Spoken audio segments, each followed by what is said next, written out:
आपका first aid and bandaging में अच्छे से लीजिएगा जी। फर्स्ट एड एंड बैंडेजिंग में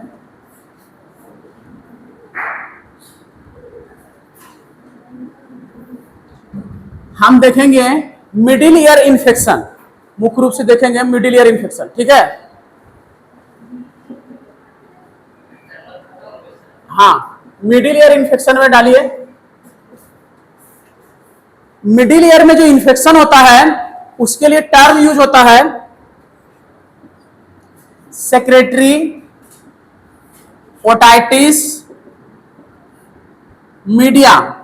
it is infection in middle ear.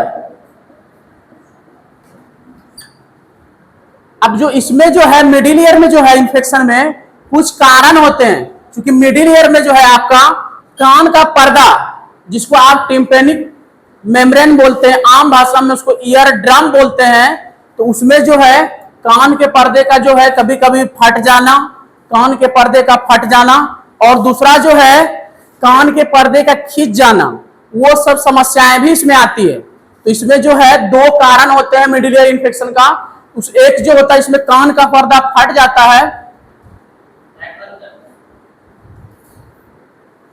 नहीं लाइट बंद नहीं करेंगे नहीं हो पाएगा, अंधेरा हो जाएगा तो फिर चलेगा नहीं, इसलिए चलाए हैं।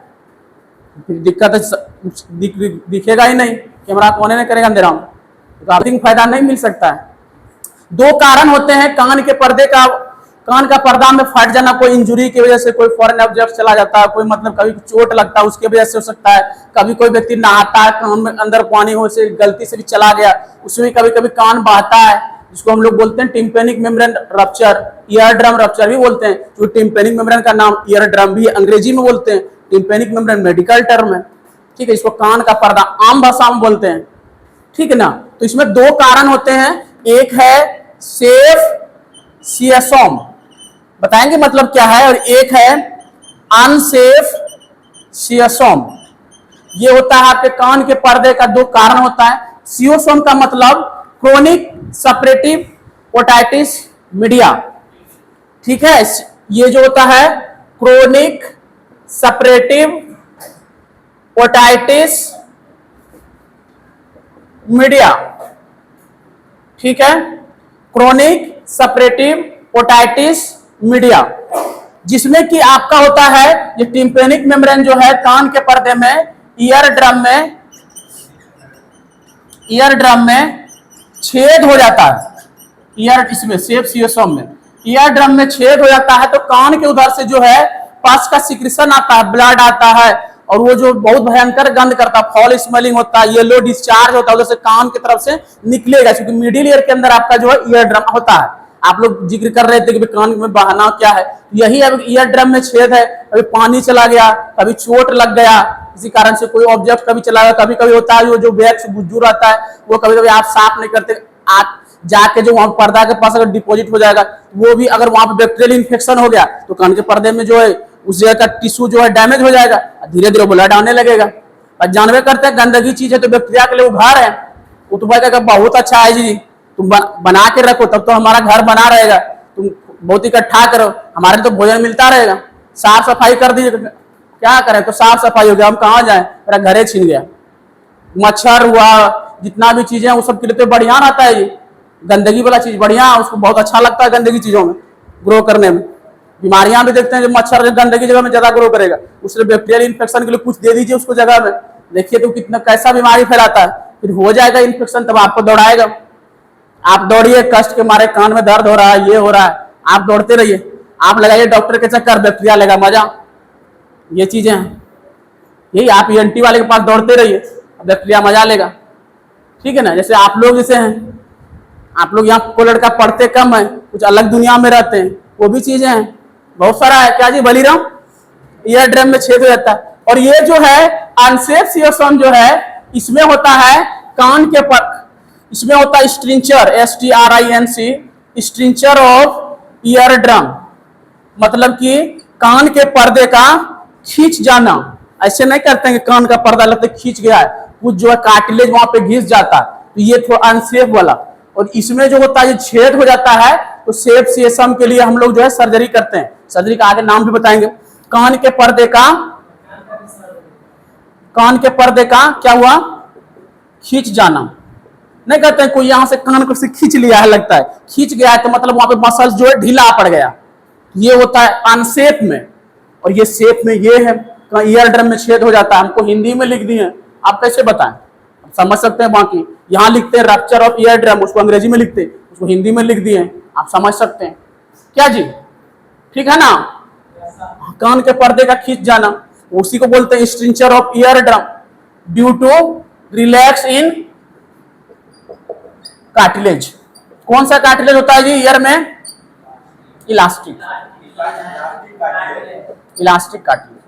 हो गया, इसको लिखा जाए, आप उसको टिक करके आप इसको थोड़ा लिख लीजिए। है इस अगर किसी व्यक्ति को ये हो गया सेफ सीएसएम, इसका इलाज है, मतलब कि हम लोग अब मान लेते कान के पर्दे में छेद हो गया तो पर्दा के छेद को बंद करना पड़ेगा जी, कुछ तो करना पड़ेगा। अब उसी पर्दे में छेद रहेगा तो कान बहेगा, सब डिस्चार्ज बाहर आएगा, गंध महकेगा, तो हमको अच्छा नहीं लगेगा जी, दर्द करेगा। तो हम तो ऐसा नहीं चाहते हैं, हम तो ऐसा नहीं चाहते हैं। तो इसमें जो है हमको जो है इसके लिए खासकर देखिए कुछ शुरुआत के दिनों में जो होता है ना, ईयर ड्रम में होता है ना, शुरुआत के दिनों में डॉक्टर जो होते हैं इसको देखते हैं, खासकर ईएनटी के डॉक्टर, ईएनटी वाले देखते हैं, इसके लिए डॉक्टर अलग होते हैं। ईएनटी का मतलब हुआ ईयर नोज थ्रोट, ईएनटी विशेषज्ञ होते हैं ईयर नोज थ्रोट, ठीक है। ईयर मतलब कान, नोज मतलब नाक, थ्रोट मीन्स गला। मेडिकल साइंस में तीनों का स्पेशलिटी एक साथ होता है, जिसको भी इस स्पेशलिटी में जाना रहता है तीनों का पढ़ाई एक साथ पढ़ना पड़ता है। जब ईयर भी पढ़ना रहता है, नोज भी पढ़ना रहता है और गला भी पढ़ना रहता है, क्योंकि मेडिकल साइंस का ये जो है तीनों विभाग एक ही डॉक्टर के पास रहता है। कुछ चीजें हैं जो एक ही डॉक्टर देखेंगे, हाँ डॉक्टर अलग अलग होंगे लेकिन एक ही इंसान होगा, तीनों चीज का पढ़ेगा। पीजी में उसको तीनों सब्जेक्ट पढ़ना रहता है, ईयर भी पढ़ना रहता है, कान भी पढ़ना रहता है, नाक भी पढ़ना रहता है और गला भी पढ़ना रहता है, ठीक है। इसीलिए बनते ईएनटी एक साथ। आई आपका अलग है, ईएनटी अलग है, ठीक है ना। तो वो लिखा रहता है, आपको हिंदी में बोलते हैं उसको कान नाक गला विशेषज्ञ, ठीक है। तो ये जो है इसके लिए हम लोग जो है शुरुआत में कुछ मेडिसिन देते हैं, ड्रॉप देते हैं। इसके लिए जो सर्जरी होती है सेफ सीएसएम के लिए, सर्जरी का नाम है मेस्टॉइड एक्सप्लोरेशन। मेस्टॉइड आप लोग पढ़े हुए, कान के अंदर एक बोन होता है, आप लोग बताएंगे। यहां से जो है हम लोग कैनुला डालते हैं, एक सर्जरी होती है छोटी सी, यहां से कैनुला डालते हैं, हम लोग करते हैं, हाथ के द्वारा भी होता है। और आज के समय तो लेजर का जमाना है बाबू, लेजर से बहुत आसानी से सर्जरी होती है, ईएनटी सर्जन खुद करते हैं सब। तो सर्जरी का नाम है सेफ सीएसएम। सर्जरी जो हम लोग करते हैं कान के पर्दे के लिए उसका नाम है मेस्टॉइड एक्सप्लोरेशन, ठीक है। मतलब वहां पे जो है जो टिश्यू हो गया उसको स्क्रेच करके उस टिश्यू को काट उठ के पूरा कर देंगे। एक्सप्लोरेशन मतलब ये यहाँ पे मान लेते हैं ये टिश्यू यहाँ पर्दा में हो गया है तो पर्दा को यहाँ से हटाएंगे, काटेंगे, सर उसमें सब कुछ लगा हुआ रहता है, वो आता इंस्ट्रूमेंट होता है सारा कुछ, उसकी मदद से होगा। यहाँ इंस्ट्रूमेंट का जरूरत पड़ेगा जी, सर्जरी होगा तो हाथ से थोड़े होगा, इंस्ट्रूमेंट लगेगा, औजार लगेगा, औजार की मदद से होती है। आजकल तो लेजर का जमाना है, लेप्रोस्कोपी का जमाना है, आजकल तो दूरबीन वाला सब कुछ आता है। वह यहाँ कहाँ डाल रहे हैं और मॉनिटर में दिखेगा भी, कहाँ जा रहा है, क्या चीज टच हो रहा है, सब दिखता है। ईएनटी वाले को मॉनिटर में बड़ा सा मॉनिटर रहता है, सब दिखता है, कहाँ हम डाल रहे हैं, किस एरिया में गया, कौन टिश्यू क्रॉस हो रहा है। तो बहुत भयंकर एनाटॉमी पढ़े रहते हैं डॉक्टर, हाँ उसमें दिखता है, कैमरा लगा रहता है, उस सब चीज वहां कनेक्ट रहता है, उस सब दिखेगा कहाँ हम पहुंचे, और उसको सब एनाटॉमी याद रहता है जी।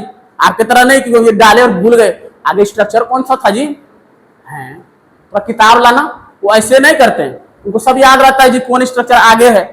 तो वो तो 3-4 साल एनाटॉमी पढ़ते हैं, 3-4 साल एनाटॉमी पढ़ते हैं डॉक्टर लोग। तो उसको हर सर्जरी जिसको करना था एनाटॉमी फिजियोलॉजी समझे, वो स्ट्रॉन्ग रहता है, वो एक भी जरा गड़बड़ नहीं कर सकते, उसके गड़बड़ से पेशेंट का जान चल जाएगा। मेडिकल साइंस कोई आसान नहीं है बाबू, यहाँ थोड़ा सा भी गड़बड़ी समथिंग इज रॉन्ग, कहते हैं something is wrong in ministry, मंत्रालय में कुछ गड़बड़ है वही हो जाएगा यहाँ पे, अगर पेशेंट के साथ कुछ गड़बड़ हो जाएगी चीजें, ठीक है। तो सर्जरी का नाम है मेस्टॉइड एक्सप्लोरेशन और बोलते हैं मेस्टॉइडेक्टोमी, मतलब मेस्टॉइड को बोन के द्वारा हटा के, एक्टोमी का मतलब वहां से उसको काट के हटा देगा, मेस्टॉइड उनका अंदर में जो भी प्रोसेस करना होगा हम कर देंगे। इस सर्जरी का नाम है सेफ सीएसएम के लिए, सर्जरी नाम है मेस्टॉइड एक्सप्लोरेशन और मेस्टॉइडेक्टोमी, दो नाम है, आप इसको भी याद रखिए और इसको भी याद रखिए और लिखें। अब देखिए यहाँ पे जो कान के पर्दे में छेद होता है, अब बोलिएगा क्या क्या उसमें कुछ डिस्चार्ज निकलेगा, तो डिस्चार्ज का कलर कैसे होगा, पानी आएगा, कि पास आएगा कि बहुत दोनों ब्लड आएगा, तो यहाँ पे सम डिस्चार्ज होगा। इसको मिटाते हैं थोड़ा सा, इसमें कुछ डिस्चार्ज जो होगा इसको लिखा जाए। नीचे वाला हम आपको हटा छोड़ देते हैं और बाकी सब हटा रहे हैं। अब देखिए, जब डिस्चार्ज होगा, डिस्चार्ज कहां से? फ्रॉम मिडिल ईयर से। उसका जो है क्या क्या फिजिकल प्रॉपर्टी क्या होगा, तो वो जो होगा आपका डिस्चार्ज जो निकलेगा कैसा निकलेगा? Yellow discharge. येलो मतलब पीला होता है, येलो डिस्चार्ज होगा, येलो होगा। फाउल स्मेलिंग होगा, गंदा महक होगा, पूरा गंदा महकेगा, लगे पता नहीं कौन सी आ रहा है जी, कौन चिड़िया अपना नया फॉर्म में निकल रहा है। ये भी बच्चा सोचता है कि लगता है चिड़िया कोई अलग फॉर्म में तो नहीं आ गया, ये सब पानी उनी बन के। फाउल स्मेलिंग, ठीक है। तो कौन सा? ये मेस्टोइडेक्टोमी, MASTOIDECTOMY सर्जरी का नाम है बाबू, सर्जिकल टर्म है, याद रखना पड़ेगा। मेडिकल नेम थोड़ा सा बड़ा बड़ा होता है बाबू, हर जगह छोटा टर्म नहीं आता है। हर जगह सोचेगा कि बस सुख सुविधा मिले, वो नहीं मिलेगा। मेडिकल साइंस में सुविधा नहीं, कष्ट बहुत मिलता है, नाम और शोहरत वैसे नहीं मिलता इस दुनिया में। उसके लिए सब चीज याद रखना पड़ेगा। हाँ, फाउल स्मेलिंग समझ गए ना?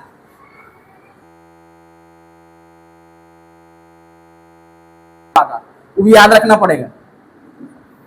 केमिकल कंपोजिशन भी लिखाएंगे, तो देखिए कैसा बड़ा बड़ा नाम है। येलो, फाउल स्मेलिंग, और जो है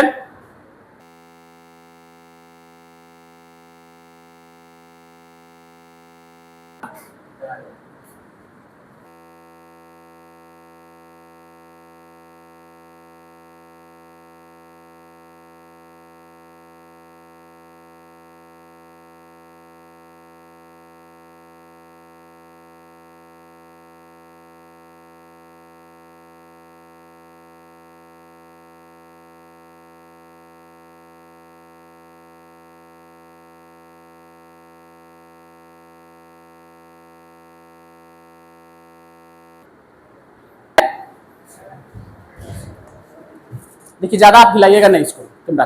अब जो आगे जो है, इसके आगे इसमें है मिडिल ईयर का इन्फेक्शन का एक चीजें होती है ना, कभी कभी एक टर्म हम लोग यूज करते हैं, कोलीस्ट्रिएटोमा। एक मेडिकल टर्म है कोलीस्ट्रिएटोमा। ये एक ब्रेन का बीमारी है जिसमें कभी कभी क्या होता है, उसमें जो होता है व्यक्ति का सिक्रीशन, पस और ब्लड, आपको उसमें भी बताए थे, आउटर ईयर में भी बताए थे आपको, ये सब पोटोरिया कल याद होगा, एक वो बताया था। एक होता है कोलीस्ट्रिएटोमा। एक्चुअली इसमें क्या होता है ना, ब्रेन के अंदर जो सेरिब्रल आर्टरी जब ब्लड फ्लो करता है, उसमें कभी कभी व्यक्ति को कभी चोट वोट लग गया है, या कभी कोई और बीमारी होती है बैक्टीरियल इन्फेक्शन के वजह से, वो पास जो होता है वहां पे एक एरिया में स्थित था, मान लेते उस व्यक्ति का बीपी बढ़ा, बीपी के बहुत आदमी को प्रॉब्लम रहता है, ये सबको नहीं होगा, बीपी किसी का बढ़ा और वहां पे वो चीजें फूट गई, एक्सेस प्रेशर के तो गांठ के फॉर्म में था, फट गया, प्रेशर बढ़ा बीपी का, तो वो चीजें कभी कभी जो है और सराउंडिंग एरिया में बैक्टीरियल इन्फेक्शन की वजह से पस बन गया, फटा, थोड़ा दिन रहा लेकिन अब कुछ दिखेगा नहीं, फिर 5-6 दिन के बाद पस बना और वो चीजें धीरे धीरे ब्रेन के रूट से रास्ता यहाँ पे कान का ड्रेन होकर आपको जो यहाँ दिखेगा बाहर में, वो मिडिल ईयर के इन्फेक्शन की वजह से भी होता है। कभी कान का पर्दा जो होता है वो इंटरनली कनेक्ट है ब्रेन के भाग से भी, इसी कारण भी होता है कभी कभी, जिसको बोलते हैं हम लोग कोलीस्ट्रिएटोमा। उस बीमारी में भी जो होता है आपका जो है मिडिल ईयर के साथ इन्फेक्शन को बहुत दिखता है, लगेगा कि कान का पर्दा जो फट गया, लेकिन कान के पर्दे का नहीं होता, वो कि ब्रेन का इन्फ्लेमेशन है, ब्रेन के अंदर प्रॉब्लम होती है, उसके कारण मिडिल ईयर में इन्फेक्शन हो जाता है, बहुत ज्यादा इन्फेक्शन हो जाता है व्यक्ति का, जो उसमें भी आपका जो है येलो डिस्चार्ज होता है, येलो, उसमें रेड डिस्चार्ज भी आता है, जो ब्लड से कुछ जो है ब्लड बहुत एक्सेस मात्रा में फ्लो होता है, उस व्यक्ति को जो है इलाज भी करना पड़ता है। ईएनटी वाले के साथ साथ न्यूरो डॉक्टर का भी उसमें रिकमेंडेशन लगता है। ब्रेन के साथ कुछ भी निकल जाएगा ना, ईएनटी वाले तुरंत बोलेंगे न्यूरो सर्जन से मिलिए एक बार, हम भाई आगे कुछ नहीं रिस्क लेंगे, तो ब्रेन वाले देखेंगे तब हम आगे फॉलो अप करेंगे, ये मेडिकल साइंस का रूल है। अगर कुछ दूसरे जगह इन्फेक्शन गया ना तो दूसरा डॉक्टर गिर जाएंगे, तो वो एक बार जरूर चेक करेंगे कि वो उस चीज के विख्यात आदमी है।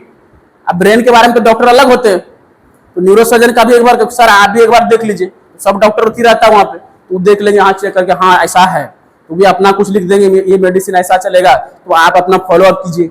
ये होता है साइंस में बहुत। आप हॉस्पिटल में जाइएगा ऐसा बहुत सारा रूल होता है। कभी किसी व्यक्ति का अगर नॉर्मल किसी का पेट में इन्फेक्शन था और वो इन्फेक्शन कभी कभी व्यक्ति गिर गया तो हड्डी में हो गया, तो पेट वाले देख के मेडिसिन वाले देख लेंगे, बोलेंगे ऑर्थो में जाके दिखाइए, वो तुरंत ट्रांसफर मारते हैं, वो हड्डी वाला केस नहीं देखेंगे कभी भी, तो हर चीज का विशेषज्ञ हमारे फील्ड में, तो इसीलिए करते हैं ना, क्योंकि जरूरी है कि हर चीज को एक आदमी नहीं कर सकते, हर चीज का अलग अलग सिस्टम है, क्योंकि वो जानते हैं, जो विशेषज्ञ है वो उस चीज के बारे में बाकी लोग से ज्यादा जानता है। कोई हड्डी है वो 5 साल पढ़ा है और पेटे का चीजें पढ़ा है, बहुत लंबा पढ़ाई है मेडिकल का जी। इसीलिए सब में विशेषज्ञ का जरूरत पड़ता है गंभीर बीमारी में। इसलिए कहते हैं कि शिशु रोग अलग है, सबका अलग अलग है, इसीलिए विशेषज्ञ का जरूरत पड़ता है मेडिकल में। हाँ, विशेषज्ञ, ठीक है, फिजिशियन जो आप लोग बोलिए। एक होता है मेडिकल इन्फेक्शन में cholesteatoma, infection in brain reach to middle ear and cause serious bleeding,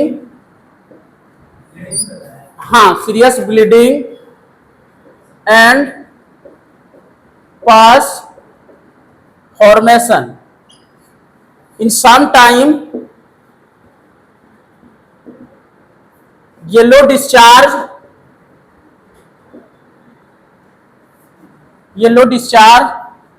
and secretion of mucus with wax is also क्या, कहाँ सिक्रेशन निकलना बाबू, सर्जरी के दौरान नहीं, सिक्रेटेड सिक्रेशन में कुछ निकल रहा है, सर्जरी वो अलग टर्म है। Also secreted mucus with wax is also secreted in this condition. ये लिखिएगा आप लोग। अब जो है कॉलीस्ट्रिएटोमा बंद कीजिए जी।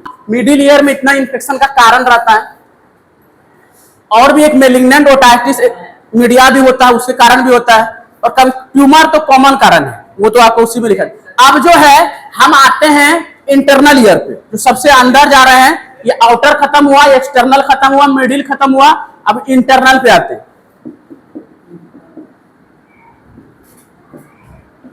देखिए बाबू, जैसे आप आउटर में आप लिखे, एक्सटर्नल में लिखे हैं ट्यूमर होता है, बहुत सारे टर्म लिखे हैं।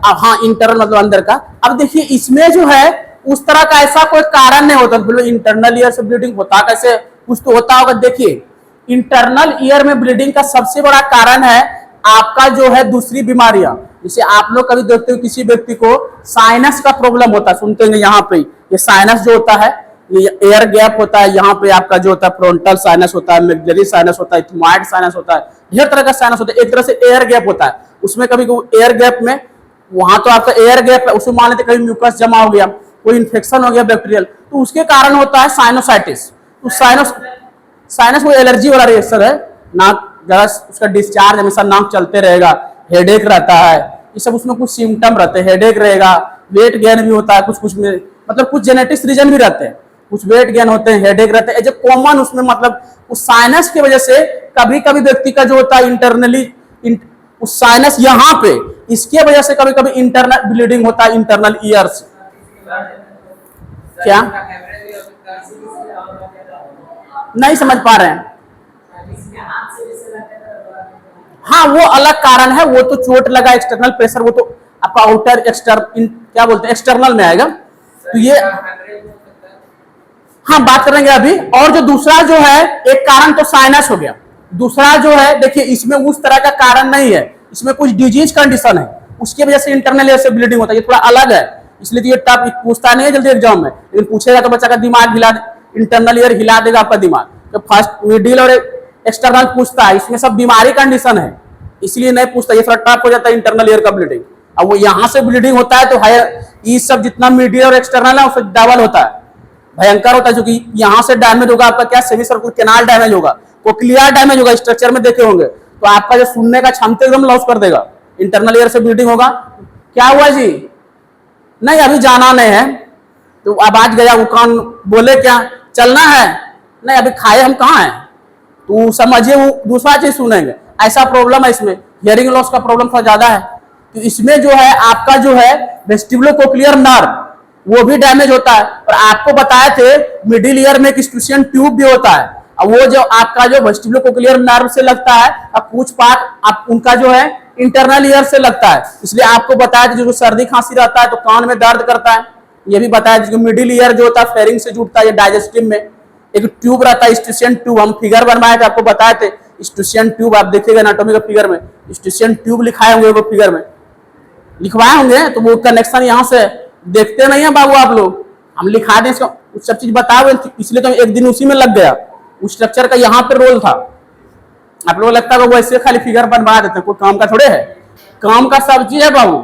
वैसे फिगर नहीं बनाते, क्लास में जो चीज होता है ना वहाँ पे कामे का होता है, कॉमेडी एडिशनल होता है, बाकी कामे का रहता है। कॉमेडी तो एडिशनल होता है कि बच्चा बोर ना हो, ठीक है। हाँ, कभी कभी जिंदगी में इम्तिहान लेती है, क्या करें, तुम्हारे बिना याद नहीं आती, वही चीज है। यहाँ देखिए इंटरनल ईयर ब्लीडिंग जो है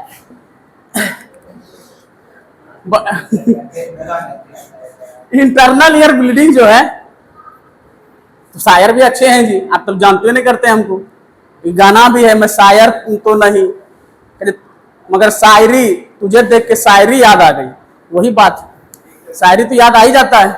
जैसे बलिराम खुश हो रहे हैं, निपु नहीं बोलते हैं कि जानते हैं बोलेंगे तो फंस जाएंगे, चीजें है ना। और जितेंद्र अंदर अंदर मजा ले रहे, अरे इतना खुश होके पढ़िए जी, टेंशन बहुत रहता है जीवन में, जीवन में बहुत टेंशन है। आगे यहाँ से जाने के बाद ना फिर बाप रे बाप गर्मी सर्दी, तो रिलैक्स से पढ़िए, ये सब तो लगे रहेगा आपके जीवन में। फिर कोई फोन किया अलग टेंशन, बहुत सारा जीवन है, हम भी झेलते हैं, ऐसा बात थोड़ा है। आपको लगता है हमारे जीवन में सब सुखे सुख थोड़े चलता है, ऐसा कुछ नहीं है, किसी के जीवन में ऐसा नहीं है। तो इंटरनल ईयर का ब्लीडिंग का पहला कारण साइनस इन्फ्लेमेशन, साइनस में ये साइनस एयर गैप होता है बाबू, इसके कारण साइनस के अंदर इन्फ्लेमेशन और साइनोसाइटिस, इसको ये भी लिख सकते हैं, साइनोसाइटिस भी बोलते हैं, इसके कारण भी हो सकता है। और देखिए इंटरनल ईयर ब्लीडिंग का है सबसे बड़ा कारण, आपका जो कहीं आप जा रहे हैं, रोड का एक्सीडेंट हो गया, गाड़ी से बस से लग गया बहुत जोर से चोट इसमें, या इसके सहारे गिरे, तो जानते हैं यहां से आपको तो लगेगा कि यहां चोट लगा, लेकिन होता है ज्यादातर इंटरनल ईयर में डैमेज, इंटरनल ईयर में कुछ डैमेज हो गया, पूरा खून निकलेगा, इतना ब्लड निकलेगा, हो सकता है 2-3 मिनट में उसको रोकना पड़ जाएगा, हो सकता है तुरंत हॉस्पिटल भेजना पड़े। अब बहुत ज्यादा ब्लड लॉस हो जाएगा तो भाई दिक्कत है पेशेंट के लिए, हो सकता है इमरजेंसी में भेजना पड़े, ब्लड चढ़ाना भी पड़ जाए। हाँ बिल्कुल, डेथ भी होता है, बिल्कुल होता है जी भाई, और भी चीजें सिम्टम आता है ना, तो यहाँ से गिरेगा, ऐसा थोड़ा है कि खाली ब्लीडिंग होगा, और भी चीजें बॉडी के अंदर आएगा। अब 500 मान लेते 200 किलोमीटर अस्पताल है तो भाई मर भी करेगा आदमी, सिंपल बात है। वो इंजुरी के लेवल पे डिपेंड करता है कि एक्सीडेंट कैसा है, हल्का फल्का होगा तो भाई किसी तरह बचाने की कोशिश करेंगे, तो ऑक्सीजन लेवल भी घटेगा, जैसे ब्लड घटेगा। तो अब वहां पे गाड़ी में आप कहाँ ऑक्सीजन सिलेंडर नहीं है, तब तो भाई भारी समस्या, आप बचाएंगे कैसे? हमारे पास सामान रहेगा तब ना हम बचाएंगे, हमको आता है, लेकिन ऑक्सीजन सिलेंडर नहीं है, इंजेक्शन नहीं है, तो हम बचाएंगे कैसे? भाई आदमी को कोई चीज लड़ाई में भेजिएगा, हथियार ही नहीं दीजिएगा तो लड़ेगा कैसे सैनिक? सब वही बात है, मेडिकल में सब चीजें उसके लिए इक्विपमेंट रहता है, ओटी में जाते हैं सब, वहां पे चीजें औजार मतलब क्या, सब इंस्ट्रूमेंट है, उसके जरिए डील होता है। हॉस्पिटल में वही चीज है, वही आपके पास नहीं है तो दिक्कत हो जाती है कभी कभी। तो ये होता है road RTA, road traffic accident, हम आरटीए लिख देते हैं, RTA due to more internal injury, more internal injury, काफी इंटरनल इंजुरी अंदर में हो जाता है, मतलब चोट हुआ, काफी हेवी लगा है। रोड आरटीए का मतलब रोड ट्रैफिक एक्सीडेंट हुआ, हम बहुत बार बताएं, ये चीजें हो सकता है। और कभी कभी किसी व्यक्ति को क्या होता है, फॉरेन बॉडी ईयर केनाल के अंदर कुछ घुस गया, कीड़ा उड़ा, तो बहुत व्यक्ति में होता है। किसी लोग का बहुत देहात इलाके में घर है, उतना साफ सफाई, बहुत अंदर कभी होता है कोई कीड़ा काट रहा है, सुनते होंगे बहुत लोग का, तो ईयर कुछ फॉरेन बॉडी घुस गया, पता नहीं चला, जब वहां जाके डैमेज कर रहा था वेसल्स को, आर्टरी वेन को, उधर से ब्लड आता है, तो लगता है कुछ गड़बड़ हो गया जी, दया लगता है कुछ तो गड़बड़ है, तो फिर चलो भाई डॉक्टर के पास, कुछ गड़बड़ है तो दया आप करेंगे क्या? अब दया के पास जाना क्या? बिल्कुल नहीं देगा जी, सुनाई कैसे देगा? जब कोई चीज वहां डैमेज हो जाएगा तो सुनाई कैसे देगा? हियरिंग, हाँ हेमरेज भी हो सकता है, तो वो मान लेते हैं ये हुआ इंटरनल इंजरी हुआ तो हेमरेज होगा, सिंपल सी बात है, तो दिमाग लगाने में इंटरनल इंजरी हो तो हेमरेज होगा। और हो सकता है foreign body insertion inside year. कोई फॉरेन बॉडी का मतलब होता है बाहर से को कीड़ा से, उसको फॉरेन बॉडी कहते हैं। विदेशी, भाई हमारे देश में अमेरिका से आएगा तो उसको क्या बोलेगा? फॉरेन नहीं बोलेगा, विदेशी नहीं बोलेगा। बिच्छू, वो तो बाबू नहीं होता तो बड़ा दिक्कत है, तो मरने है। हाँ वो होता है कभी कभी, वो चीजें किया जाए, लिखा जाए। हमको भी दूसरा क्लास लेना है, हम भी खाली नहीं, हमको भी अभी ओटी छोड़ के एमएलटी में घुसना पड़ेगा। ईयर ब्लीडिंग, हमारा भी दिमाग का ट्रांसफॉर्मेशन होगा ओटी से एमएलटी में। यहाँ सर्जरी पढ़ा रहे हैं, वहां कुछ अलग पढ़ाएंगे। ईयर ब्लीडिंग वो बड़ा खराब लगता है, क्या करें। ईयर ब्लीडिंग मैनेजमेंट ट्रीटमेंट, देखिए इसमें जो है अगर एक्सेसिव होगा, मान लेते हैं एक्सेसिव ब्लीडिंग है, तो सबसे पहले हम उसको रोकने के लिए फर्स्ट एड तो करेंगे, उसके बाद हम देंगे ट्रेनेक्सा ब्लीडिंग को रोकने के लिए इंजेक्शन। इसके अंदर क्या रहता है? ट्रेनेक्सेमिक एसिड रहता है, आप देखिएगा इंजेक्शन आता है ट्रेनेक्सा। उसके बाद लिखा जाए, दूसरा होता है, देखिए एक जो है ना एंटीबायोटिक का ग्रुप है, अभी तो आपको उतना नहीं बुझाएगा। एंटीबायोटिक का ढेर सारा ग्रुप होता है। एक फ्लोरोक्विनोनॉन्स डेरिवेटिव का एंटीबायोटिक होता है जिसका नाम है ओफ्लॉक्सासिन। ओफ्लॉक्सासिन आता है तो उसको हम चलाते हैं इसमें, क्योंकि इन्फेक्शन को ठीक करने के लिए, ठीक है। वो आपको थर्ड सेमेस्टर में पढ़ाएंगे एंटीबायोटिक, हम ही पढ़ाएंगे, सुबह सब जो पढ़ाएंगे वो याद दिला दीजिए। अगर कोई नहीं पढ़ाएंगे तो आपको एंटीबायोटिक सब डिटेल में पढ़ाएंगे, अरे 500 एंटीबायोटिक आपको बताएंगे जो मेडिकल में इलाज होता है। ओफ्लॉक्सासिन, ठीक है, टैबलेट है। स्वास्थ्य अगर नहीं पढ़ाएंगे, वैसे वो पढ़ाते हैं फर्मा, अगर नहीं पढ़ाएंगे तो हम एंटीबायोटिक स्पेशल पढ़ाएंगे आपको। ओफ्लॉक्सासिन ओटिक आई ड्रॉप आता है, इसका हम लोग यूज करते हैं। ओफ्लॉक्सासिन ओटिक आई ड्रॉप 2 ड्रॉप देना है कम से कम 3 टाइम एक दिन में, सुबह दोपहर शाम। आप जैसे काउंट कीजिए, शाम दोपहर शाम, उल्टे से आइए, क्या दिक्कत है, उल्टा भी चलता है। एक आता है जीथोमैक्स, एक टैबलेट है जीथोमैक्स जेड पैक टैबलेट है, ये खिलाना पड़ेगा, ये है। और जो है कभी कभी और मान लेते गंभीर है तो आपको जो है ये देना है डॉक्सीसाइक्लिन। अभी सिर्फ नाम लिख लीजिए, अभी क्लास लिखाएंगे तो आप भूल जाइए एंटीबायोटिक में। डॉक्सीसाइक्लिन 100 mg, बीडी का मतलब 2 बार, ट्वाइस इन डेली, ये फर्मा का टर्म है, ठीक है। ये इतना आपका ट्रीटमेंट है, इसको लिखा जाए। आज इतना ही करते हैं, थैंक यू।